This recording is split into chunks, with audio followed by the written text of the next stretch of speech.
Welcome,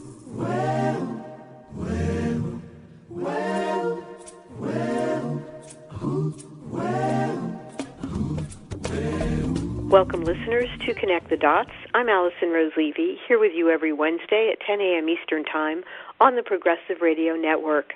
Each week on Connect the Dots, we connect the dots between you, your well-being, and the well-being of our families, our communities, our society, and societies and creatures and communities and peoples all over the world, which are all part of our total environment and our interconnected health and well-being and survival. So each week, the show's been ongoing for 9 years. I'm a long-standing journalist of food, health, and the environment, policy, science, and community. And each week on the show, we discuss different facets with authors, experts, scientists, thought leaders, activists, and journalists as well, filmmakers, all different people that have apprehended some aspect of our interconnected world. On today's show, we're having a return guest who I'm delighted to welcome again. Her name is Rivera Sun, and Rivera's been on the show before with her earlier book, The Dandelion Insurrection, and The Way Between. She writes novels, Billionaire Buddha. We also discussed that, and her partner Daryl Garner was also on about that one, because it's kind of jumps off from his unusual and interesting life story. You can find all these programs in the Connect the Dot archives. If after listening to today's show you want to backtrack and catch up more with what Rivera Sun is doing.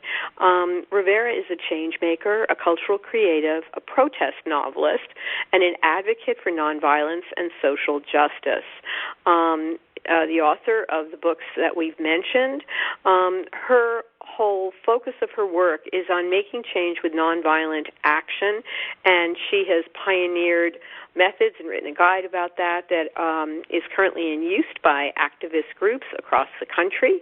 Thank you so much for having me on the show, and thank you for doing this show with such longevity and putting out the good messages of what people need to hear in the world for so long. Well, thank you.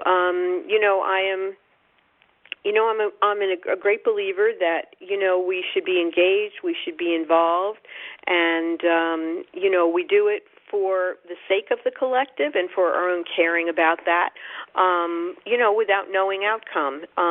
So, we just keep doing it and build on the hopeful breakthroughs and things that happen and understandings that evolve that kind of come along and help us do a better job of it all the time.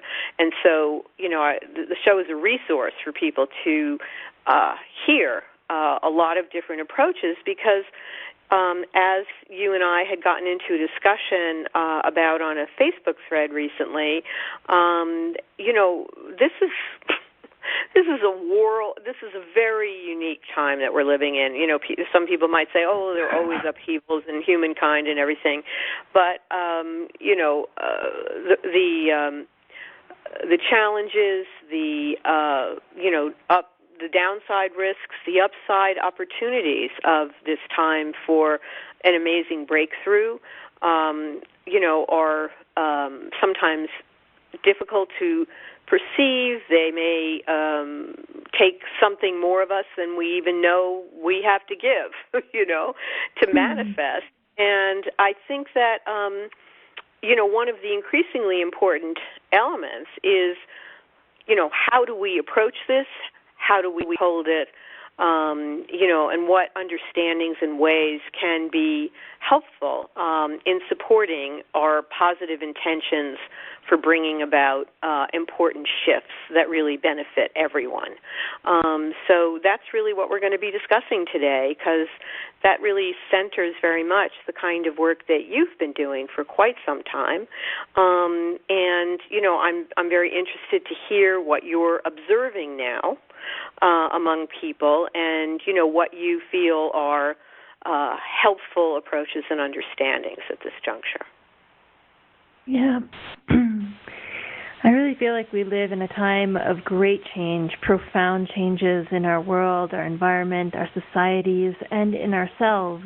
I was speaking to my 96-year-old grandmother a few days ago, and she reminded me that she was born before World War II in the Great Depression. And we were talking about the immense amount of change that she herself has personally lived through, the advent of the nuclear age, the discovery that we were causing catastrophic climate crisis, the threat that we were actually going to blow ourselves up with nuclear weapons, which still looms over us, the invention of the internet, all of these things, and so many more, the civil rights movement, the women's lib movement. Many of the defining factors of my own life are changes that she lived through. And it really made me reflect at how incredibly adaptive humanity is and how easy it is for us to forget how much we can change. That when I think about the changes we're living through right now, I'm not actually convinced that they're any greater in scope than those my grandmother has lived through, and that we can do this. One of the things that I think really helps us when we're looking at a time that we consciously see and perceive as involving lots of change is to make that part of the story that we tell ourselves about our purpose and our meaning and our experience as human beings on planet Earth. That a lot of times we have a lot of resistance right now because we kind of subconsciously bought into the consumer capitalist culture, that we were going to be able to just, work our day jobs and then sit back and consume in the evenings and have this so-called good life, quote unquote. But is that really what it means to be human?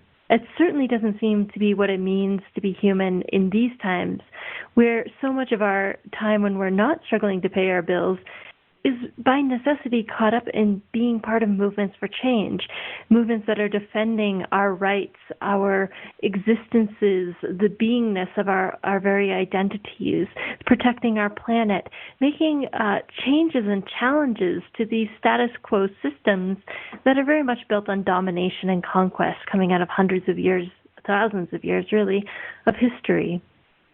So the story that we tell ourselves matters for how we experience living through these times. These are adventurous times. They're not like Jane Austen kind of times. These are times when we feel the intensity of the mythic quest. We feel the dangers all around us. We feel the depth of needing to have those profoundly good friends and that profound sense of purpose and focus to get us through the darkness, to get us through our very natural fears of what we're up against. As that's really beautiful, and I think it really frames the full range of opportunities of this time. So thank you for that. And also, as at the very tail end there, with what you were saying when you said profoundly good friends.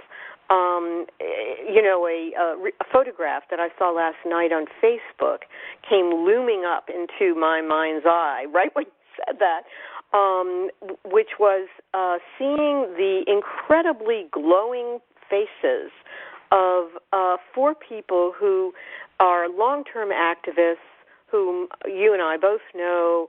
I know I have had the good fortune to work with them on, some of the initiatives that have been necessary to do in the past. I'm sure you have as well.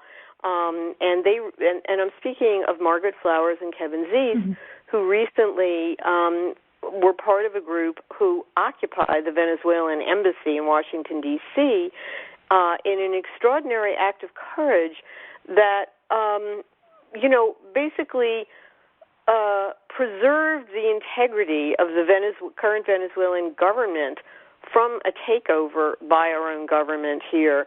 And, on the one hand, I don't know if there's any precedent for any people of any nation stopping that nation from, doing a bad move, a very bad move that would harm, a whole society and many people, and not be and be bad for the society doing it as well. But the reason that they came to mind was they looked aglow. They looked like they had, kind of that they were seeing immense possibilities that, we don't often see caught up in the day-to-day and dealing with the ups and the downs and the wins and the losses, of this kind of ride through these times for those who are paying attention to the various things that are going on. So, and it also looked like they were, in fact, sustained by friendship. I mean, that was the other feeling I had, which immediately came up when you were just describing this. And I don't think anyone else has mentioned the importance of friendship and of community around these endeavors, and kind of talked of it consciously, the way you're doing. Yeah, I feel like that's a wonderful example of meaning and purpose in these times. Also, that we're very social animals, the human being, that we really do make some of our greatest acts of courage in not necessarily community only, but in community of friends. It's built into us. If we look at all of our myths throughout all of human history from many diverse cultures, we have the great heroes, of course, but we also have what we call the sidekicks, who surprisingly often end up playing pivotal roles in actually getting that heroic quest to succeed. I'm thinking about Frodo and Sam on the side of Mount Doom in Mordor, that, if Sam hadn't picked up Frodo and carried him up the slope, Frodo could never have thrown the ring into Mount Doom's cauldron of fire, right? This is an archetype of what we experience every single day and what the role of friendship does for us every single day. And we take turns in real life being the Frodo, being the Sam. And, we need to unveil this mythic dimension of our lives and reinvigorate that sense of understanding what we are doing and what we're up about. And that's what story can do for us. This is the realm that I work in a lot, is looking at archetypes and mythology and how that is playing out in our real world in terms of nonviolent struggles and campaigns such as the one you described with Kevin and Margaret. I mean, what a classic underdog maneuver to say, Venezuela deserves its own sovereignty. You don't have to agree with the Maduro government. You don't have to like Maduro or the other guy. You can say, however, that the U.S. has no business meddling in other people's countries, and that we as U.S. citizens have the responsibility to stand up with all of our human courage and all of our frailty against the juggernaut and the monstrous beast that is our imperialistic war machine. Recently, I posted something to the effect that, I'm not a big fan of watching TV news because it's corporate news, and we're being spoon-fed, and I, constantly am beating this drum because people have become addicted to it. They've invested their trust in it, and it's a really kind of hard and surprising thing to say, gee, this isn't trustworthy. It could be shaping my understanding, even though it's what's out there, and we all, have agreed to it, like to give it the power of consensus belief when we know that, it is funded and shaped by vested interests, is unwise in terms of one's cognitive understanding of what's going on now. And then there's also the dramatic side, the stories we tell, the dramas, and how they shape our inner expectations, of what is possible for us, or the way things happen. Like these more mythic stories of the kind that you tell are actually also incredibly powerful in, kind of supporting us in doing the things that will lead our whole collective, further affirming a life path rather than a destructive pathway, versus, kind of becoming inoculated with expectations of defeat or domination, as an inevitable. Because, as you say, it's kind of like it's like the dominating model when you become kind of accustomed to it. How do we escape it? How do we transform it? And what you're saying is that we do it in effect through relationship and through friendship and through collective responsibility. Right, absolutely. Yeah. How did you awaken to that, or what do you see as the kind of growing edge of that right now? Yeah. Well, as you were speaking, it made me think a lot about a project that I've launched recently called the Nonviolence News, and it really grew out of my fascination with the fact that many of us are afraid to stop watching the corporate news because they've really convinced us of their monopoly on their importance, that they are covering the real issues, and if you don't watch these, then you're not up to date. But the reality is that if you follow the resistance news and go to places like Kevin and Margaret's Popular Resistance or the solutionary version of that, which is Yes Magazine, understanding that all news has bias and being aware of what perspective people are reporting from.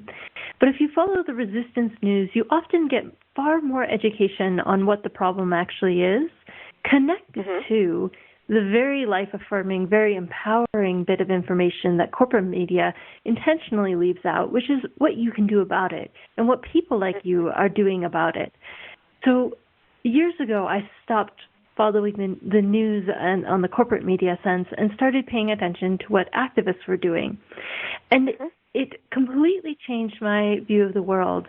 And that's one of the things that I'm trying to do with the Nonviolence News, is to illuminate this incredible strata of our world wherein people are taking courageous action day after day. They're coming up with viable and effective solutions to our most pressing problems day after day. We're actually succeeding as movements far more often than we ever realize, even those of us who are in the movements. I get to report on at least 6 to 12 victories every single week. I find 30 to 50 stories of people taking beautiful, bold, strategic, nonviolent action each and every single week. And when you start to see this, you start to understand that our world is so much more and so much more interesting and so much more hopeful and empowered than the narrative that we're getting through the corporate media. Yeah, that's a beautiful thing. I think that's so important, because also to find that courage, I think we need role models. And, and role models of people who are doing it or who know how to do it, they're like food. They're like medicine to the inertia, the fear, the contraction, that, we have to, keep our head down and we can't do this or we can't do that, and, we can only sort of submit because that's the way it is and nothing's perfect or whatever. So, yeah, we need those models, and, and they exist. There's just some extraordinary people. I had a really bizarre experience last week, or I guess it was last week, which was that I have done a lot of reporting on fracking, drilling, pipelines, compressor stations, all the fossil fuel development stuff has been part of my beat for a while, and I'm connected to, numerous activist communities and groups on different fronts.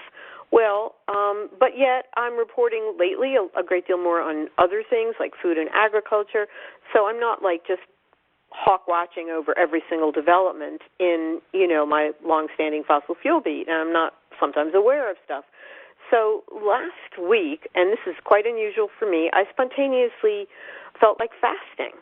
It's never happened before, to be perfectly honest. I'm not somebody I have friends who, I'm going to juice fast. I'm not one of those people.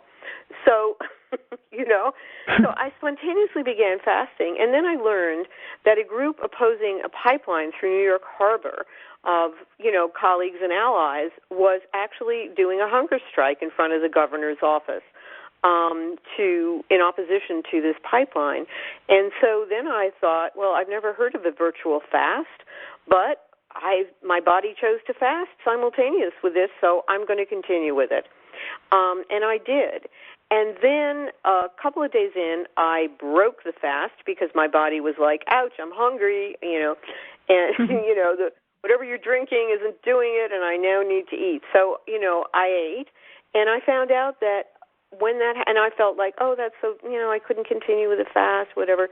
But then it was like, oh, my gosh, they stopped the fast because they stopped the pipeline.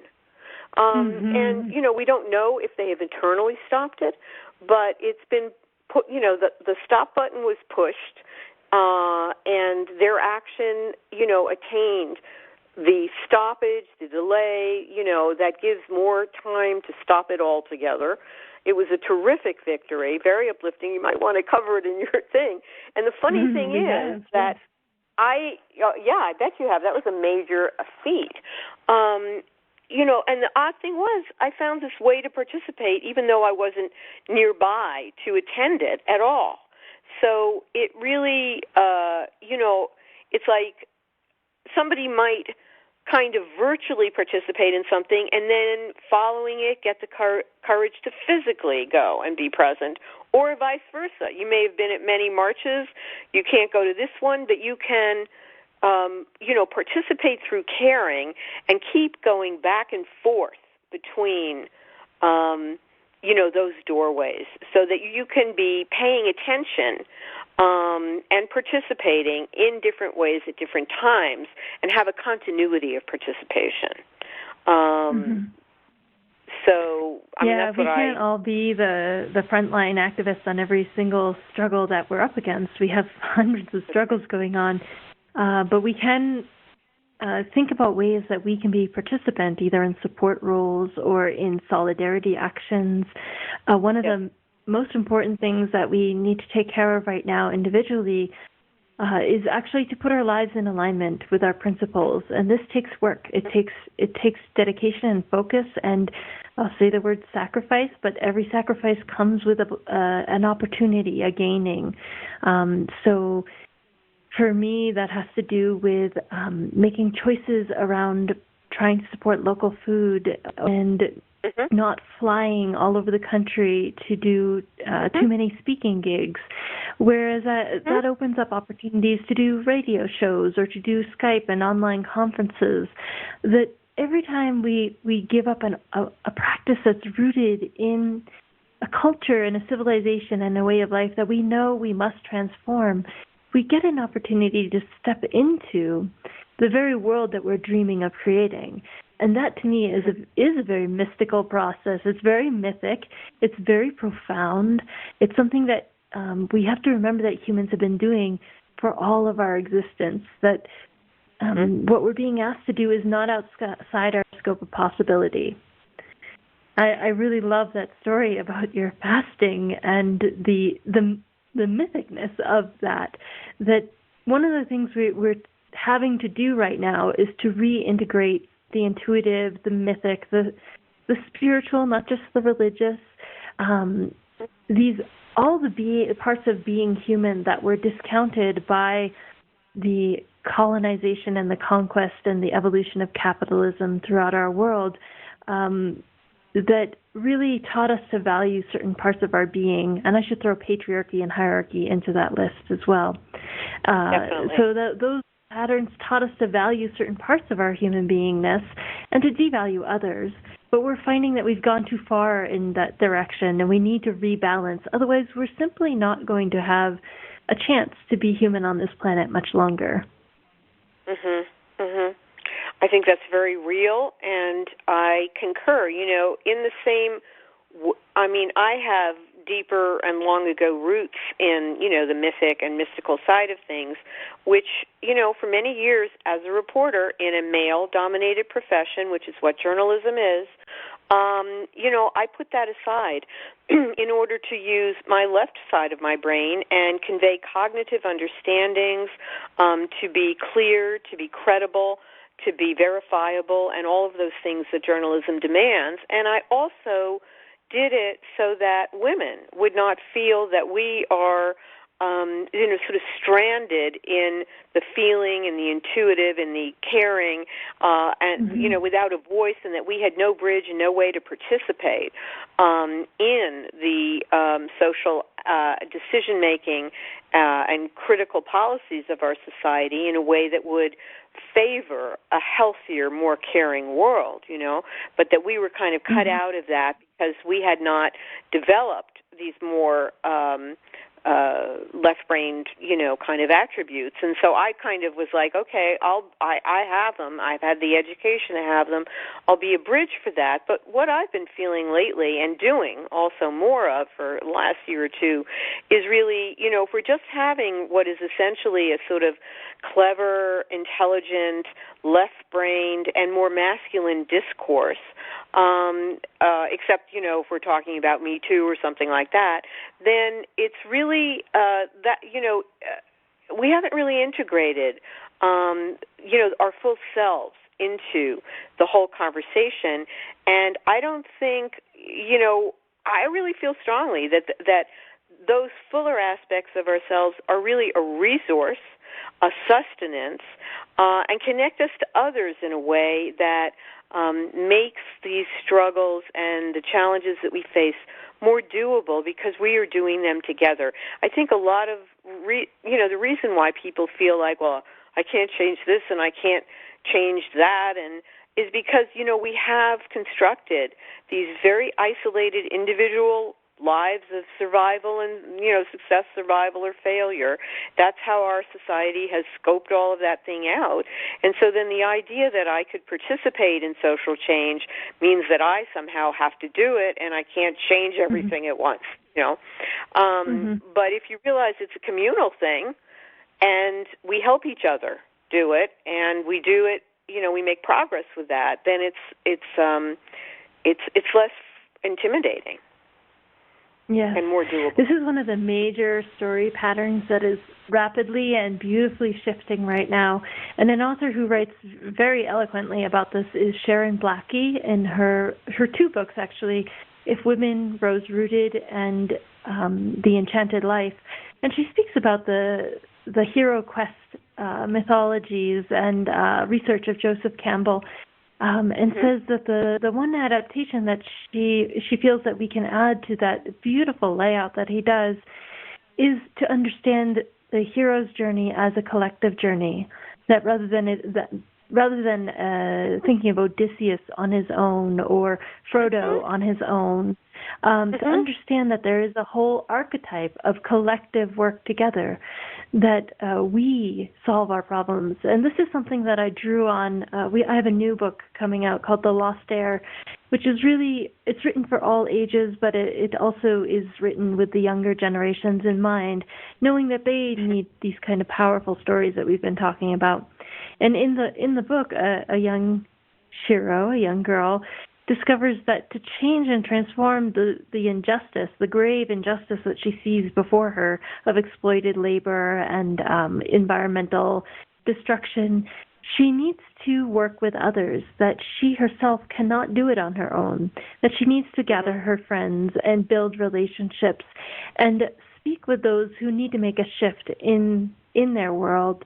One of the things in real life that we struggle with in our movements is the sense of if we just put out the flyer, everybody will do the change, right? Because it makes sense, without recognizing that in past history, organizing has involved direct outreach, direct asks, repeated connections to people, that kind of very engaged recruitment efforts by which your mother, your neighbor, your colleague, your coworker feels that you care enough about them to work with them to be a part of the change, to support the boycott, to be willing to go on strike, to change our consumer patterns, to organize not just our family, but our entire church to eat less meat because of climate change, whatever the thing is.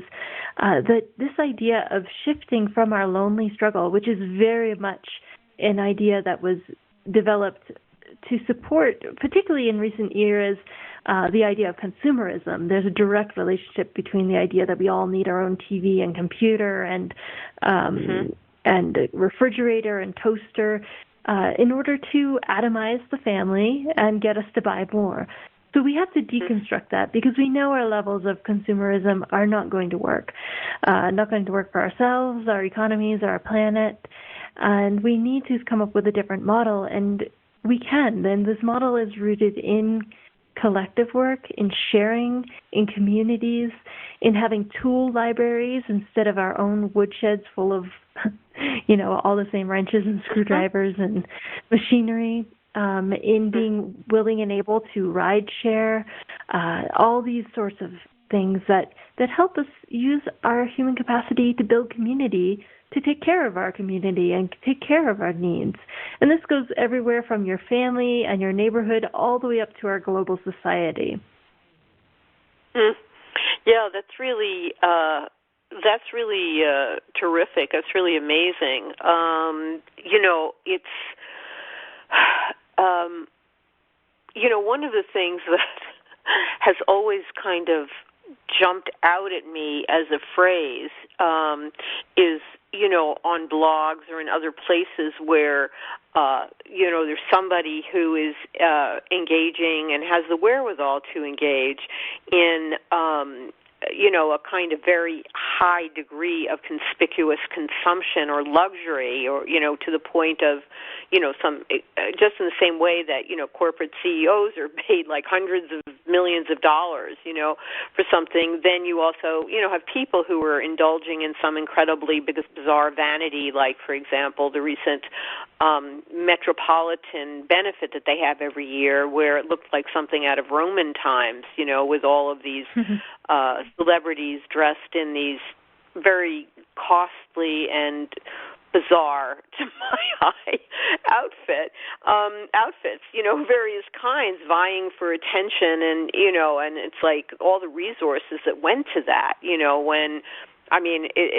it's just really incredible. But if you engage with people who are still kind of accepting, the common, kind of corporate capitalist consensus around something like that, what they will frequently say is something like, it's her money and she can spend it any way she wants.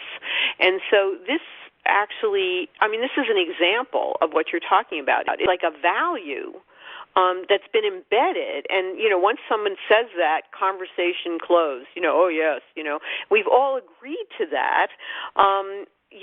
Rather than people having, popping up and saying,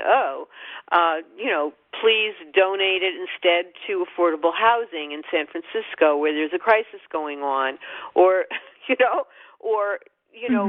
it's like, where did that money come from, and how did the celebrity wind up with all of that? It's because of our giving our attention to them. Are they expressing values that feel copacetic to us? So, it's like there are these truths that are not true, that have been embedded, and that, and everyone has kind of accepted and agreed to, and we need to question more of them. We need to, and I think for that you also need community. You need people that you trust, that you can talk with, that you can express, what's occurring to you, try things out, and, kind of see what other folks feel about it, And actually, interestingly, I think that women have long had, that's been, part of, the female kind of survival mechanism is doing that. And I think more men are doing it now, too, where, there's like kind of circles of friendship and honesty where you can both explore personal things, but you can also come to understand and reveal to each other, like our collective buy-in, to some of these things that are kind of unhealthy, really. Yeah, I think for me, these are themes that I've explored in all of my novels because fiction gives us a chance to look at alternate realities, alternate worldviews. In this latest book, The Lost Heir, we have two very different cultures. You have the Marianans who prize wealth the way that many of us in the U.S. have been taught and trained to think it's individual, to think it's right for a certain elite class to amass great wealth at the expense of the people who actually produce the wealth, the workers, the suppliers, the whole network. And then to contrast that, I posited a society that values honor and connection over personal wealth, that actually sees having wealth when any member of their society is hungry as a mark of shame, as something that lowers the thing that they actually prize and value.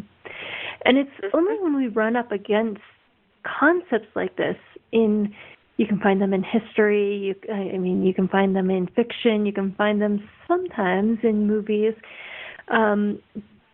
It's only when we recognize a pattern outside of what we've been trained in that the illusion of our propaganda is broken, that we kind of wake up from the collective dream that is actually a nightmare.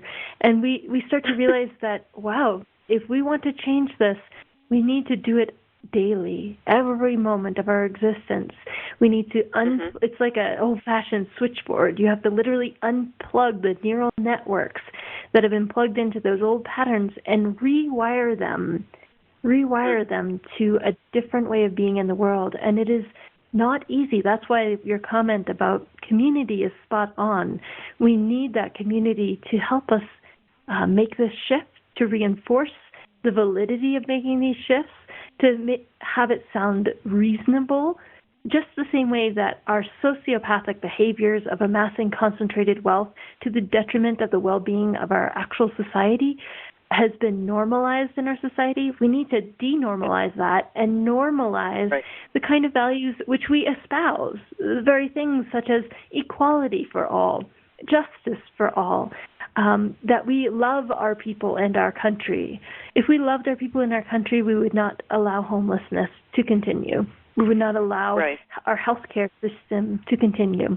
We would not allow our military budget to absorb over 60% of our discretionary budget when we're slashing the things with which we care for our very own children, our very own mothers, our very own elders in our society, our schools, the well-being of our people.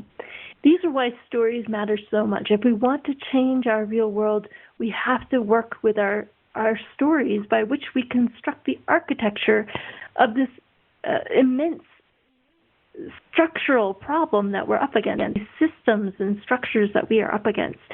It's very much the levers of change are rooted in the stories that we tell and live, the stories that we live as well.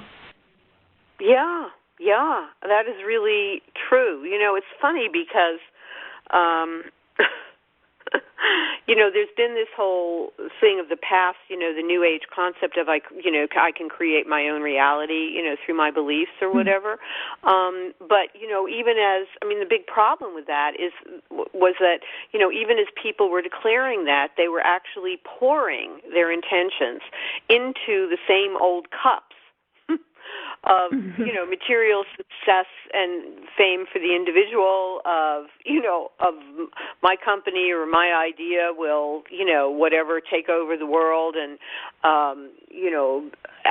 it was like, so it was so kind of cognitively dissonant to be declaiming that you have this absolute power to do this, and yet the goal was always posited as a small individual goal, and also the whole structure was used to, create a kind of protective, eggshell or bubble around the person so that they didn't have to come in contact with the fears and the failures and the harm and the injustices and problems of what we were actually doing, by kind of becoming immune through using, your power of intention to inflate yourself in some kind of way. And so it was like, it was so strange, and yet that was defined as spirituality. So the notion that your positive intentions don't just kind of hierarchically extend up out of your own being, but they actually spread in like ever widening, open-armed circles to include what other people are experiencing and suffering, to allow that to modify your own sense of self and your projects, your project, like what you're doing and what you have done and what you're about and everything, actually opening to that rather than fearing it and closing, which is, the basic bottom line of that is when we see it in racism and exclusion and, all of these various divisive hostilities, that are surfacing in our time. And I guess that brings the question, would the work, as you're defining it, also be helpful to people who are, very caught in othering other people as the source of the problem? Yeah, that's a wonderful question. I think, when I talk about changing the story, changing your story, changing our story, it's important to remember that this worldview is rooted not in individualism, but actually in interdependent and interconnected webs of being, that human beings are actually ecosystems connected to other systems, that we do not exist on our own. And the old adage, we are not free until all are free, is not just a nice saying, it's a literal reality for how we exist. Dr. Martin Luther King Jr. actually speaks incredibly eloquently about this phenomenon, that he speaks about how he cannot be what he is meant to be, and I cannot be what I am meant to be until we are each what we are meant to be. And when we remember this, we can't have a society. A society isn't rooted in justice until that justice actually extends to include all members of our society. And that doesn't leave out the traditionally marginalized groups in our societies today, nor does it leave out those who are doing the oppression today, that they too have a change that awaits them, a change that, from my perspective, will probably help ease some of the deep woundings that they themselves as oppressors carry. And when we can remember this as we work for change, whether that's on a Facebook comment thread or it's in a mass movement for change, or it's the lens you direct at some of the worst offenders on our scene today, the ones that are the hardest to look at with compassion and understanding, that trigger the most valid fear reactions in us. When we remember that there really is no planet B, there is no little island that we're going to send these people who are so dangerous to other people off to, that we're going to have to find solutions and strategies that make pathways of change for each and every single one of us. And that may sound impossible, but actually human history bears us up. Human history has a robust archive of nonviolent struggles, transformational movements, true stories of people, how they've done 180-degree flips. There's this incredible group called Life After Hate, which is organized by former white supremacist gang members, basically, who had these moments of awakening. Their stories are all a little different, and now the work that they do in the world is reaching out a hand to others like them who are still trapped in those patterns of hate, because they know from their experience that hate meeting hate doesn't do anything. You can't hate groups into oblivion. It just doesn't work like that. You can structurally limit their ability to cause harm, and that's very important work. But if you want to end hate, you have to go and understand why a person might adopt those views to begin with and what might get them to shift those views. And oftentimes, what this group says anyway from their experience is that they were having a deep yearning for respect and understanding. And the first groups that came along and offered it to them were white supremacy groups. And if we want to change that, we need to find ways to reach out to those who are feeling marginalized from their perspective for whatever reason, and and say there is a whole worldview and a whole way of being in the world with which you can step into a great deal of respect, a great deal of understanding. But you're going to have to put down some things like your fear of people who don't look exactly like you, things like your willingness to believe scapegoating attitudes that are being promulgated by corporate media as propaganda that reinforces the ability of ruling elites to profit off of our hatred of one another. And these are things that, I say this, and we're saying this in a framework about white supremacist groups, but in many ways, there's a lot of things in this that we ourselves, no matter where we stand on whatever political spectrum, could sit down and think about. There are plenty of people that I am very tempted to villainize, to demonize, to hate. And there's plenty of people out there, corporate media, I'm looking at you, who are actually profiting from perpetuating these beliefs. Our two-party duopoly, that is how they remain in power without actually having to meet the needs of the people, is by making us so afraid of the other side of things that we keep accepting inferior standards of change. So I feel like in all of this, these are the central heart challenges of our times, the central things that we need to dig to the roots of. It's no secret that I am a social radical. I get to the roots of things. I really like to dig underneath what we're being told and look for ways forward. And it's not easy. It means lots of people are not going to see your views the same way right off. But this is the work that each and every one of us is being asked by our times to grow into. The work of profound transformation. I believe it is the very work that stands a chance of not saving our civilization because the way we live must change, but saving our very humanness, and in that humanness, our privilege, our unique privilege as human beings of being alive on this beautiful, beloved, and imperiled planet. If we want to be here, then we're going to have to step up to the game. Yeah. It's actually, when you think about it, it's the greatest drama opportunity, and yet,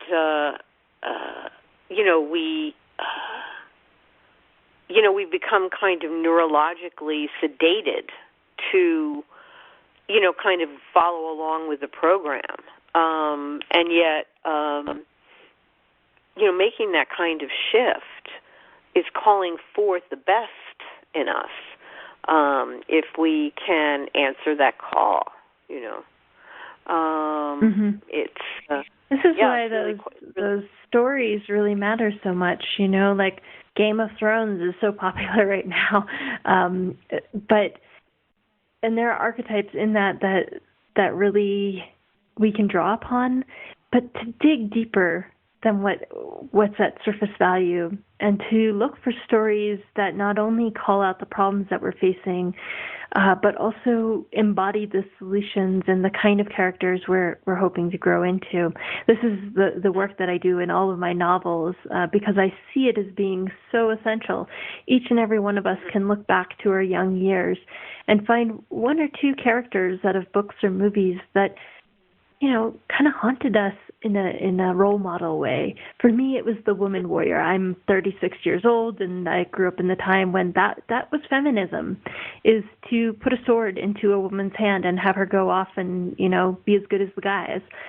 And the idea of healing and transformation and nurturing and the integrated path that we were speaking about earlier, that wasn't as present. And I think we've come a long way since those days. We have the ability to tell more nuanced stories. I look at books like Akata Witch by Nnedi Okorafor, and I'm just so impressed by the many archetypes that book can embody, and the many stories that it offers to us as role models. I think we need to be very questioning around the mass media and the role models it is presenting. We have a situation right now where the military is considering expanding the draft to women. And many of our movies for young women, particularly teenagers, feature female assassins or soldiers. I mean, I can just rattle them off. The Hunger Games, Hannah, Divergent series. The list actually goes on from there. Wonder Woman in many ways. And while those are all models of a certain kind of empowerment, they are also models that serve an imperialistic, warmongering worldview. And we need to be questioning of those. That's why one of the works that I do in my novels is really to posit the nonviolent alternatives, to draw upon the robust and effective history of nonviolent struggle and build stories that show how we can use that, how people really do use that in our world. Because the idea that violence is where we get our power from is very limited compared to the many sources of shared power, power together, power with, that we can tap into. Yeah, wow. That I completely agree. I mean, I personally haven't watched and don't know the plot of a single one of the ones that you've mentioned, actually, because I'm not of the generation that's like into them, and I don't like that they're doing that for exactly the reason. It's like that is not. Women to be heroes don't have to. Or anyone to be a hero, we don't have to embody, the killing model as the ultimate power. That's a very, really, it's like placing us on a very destructive trajectory to take that. And I say this as the, daughter and granddaughter of veterans and warriors and people, who were in famous battles and all the rest of it, and the repercussions of war in the family system, where the women and the children and the aged parents and everyone have to cope with a shattered human who has been conditioned out of normal caring human responses in order to kill. This is nothing to put on a pedestal and emulate in order to belong, to be powerful, or anything else. I mean, it's like just. But yes, that is exactly the problem. I mean, every time we approach mass media in any form, be it news or dramatic, we have to understand. I mean, this is my understanding, having worked in it for 40 years or whatever. We have to understand we're being programmed. The whole goal of it is to program us, and so it's an incredibly it's like you're succumbing to the oppressor if you allow them to program your dreams, to shape the possibilities of your reality, to limit the mystical scope of where your own natural wisdom might take you. It just, I really counsel people not to do it. I mean, just to give one example, and people are much clearer when they don't buy into this.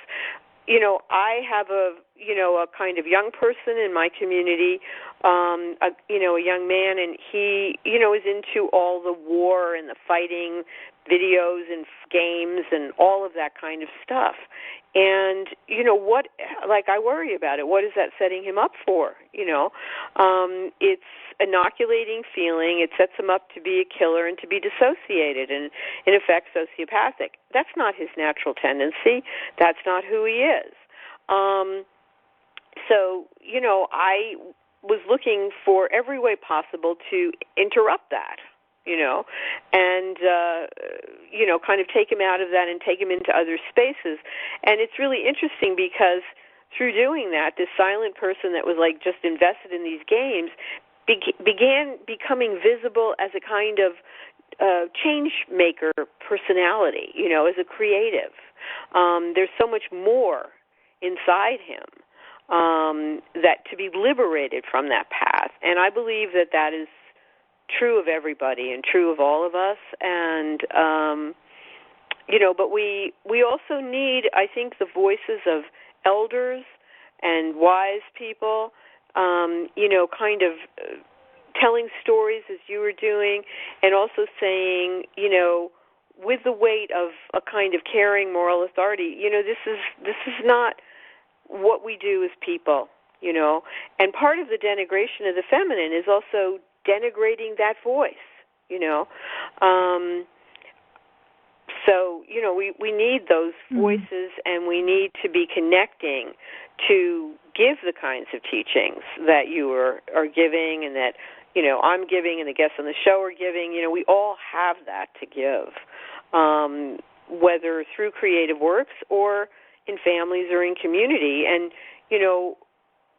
people with that wisdom, used to have a seat, and that seat has been undermined. We need to take that seat back and occupy it. Absolutely. Absolutely.